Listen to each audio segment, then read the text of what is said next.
அனைவருக்கும் வணக்கம். நான் அட்வொகேட் ராமச்சந்திரன். ஒரு நபர் ஒரு சந்தேகம் கேட்டிருந்தாரு. அதாவது ஒரு நபர் நம்பிக்கை மோசடி செஞ்சு ஏமாத்திட்டாரு. அது சம்பந்தமாக காவல் நிலையத்தில் புகார் கொடுக்கும்போது அந்த போலீசார் புகாரை எடுக்கல.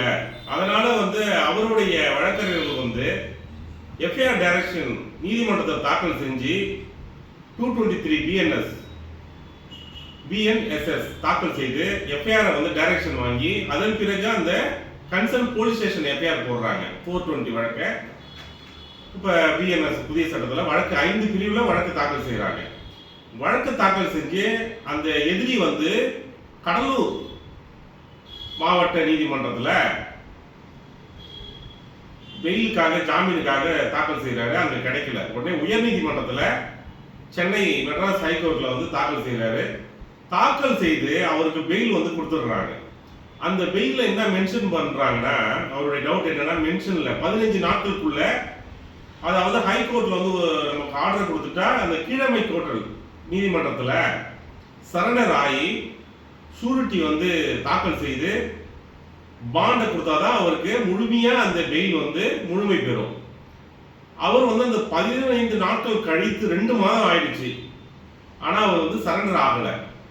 இந்த பாதிக்கப்பட்ட நபர் வழக்கறிஞர் அணுகி, சார் அவர் கீழமை கோர்ட்ல சரண்டர் ஆகல, போலீஸாரும் பிடிக்கல சார், அதுக்கு என்ன பண்ணலாம்னு கேட்குறாங்க. போலீஸார் பிடிக்கலன்னா நீங்க பிடிக்க சொல்லணும், புகார் கொடுத்து நடவடிக்கை இல்லை.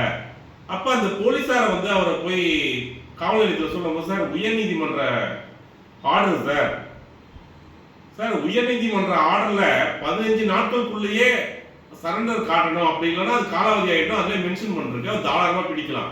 இருந்தாலும் அந்த காவல்துறையிட்ட சார் ஹைகோர்ட் இது சார், நாங்கள் பிடிக்கிறதுக்கு வாய்ப்பு இல்லாத ஒரு சூழல் இருக்கு சார் அப்படின்னு கேட்குறாங்க.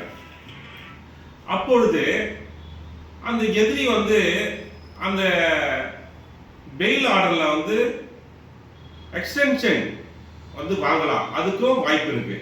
இவருக்கு ஆதரவா, பாதிக்கப்பட்ட ஆதரவா என்ன சொல்லலாம்னா, அந்த பாதிக்கப்பட்ட நபரை அந்த பெயில் கொடுத்தாங்கல்ல உயர் நீதிமன்றத்தில், அவர் கண்டிஷன் ஒபே பண்ணல, இந்த பெயில கேன்சல் பண்ணணும்னு சொல்லிட்டு அந்த பாதிக்கப்பட்டவரே உயர் நீதிமன்றத்தை தாக்கல் செய்து அந்த பெயில கேன்சல் செஞ்சுட்டு, அந்த பெயில கேன்சல் செய்ததை அந்த கன்சர்ன் போலீஸ் ஸ்டேஷன் போயிடும். நீங்க அதன் பிறகு அந்த போலீஸை பார்த்து, சார் அந்த பெயில் கேன்சல் ஆயிடுச்சு, உடனே அவரை கைது செய்ய வேண்டும் அப்படின்னா கண்டிப்பா கைது செய்வாங்க. இது தெரிஞ்சுங்க. நன்றி, வணக்கம். நம்ம சேனல் இப்பதான் பாருங்க, சப்ஸ்கிரைப் பண்ணிட்டு பாருங்க. நன்றி.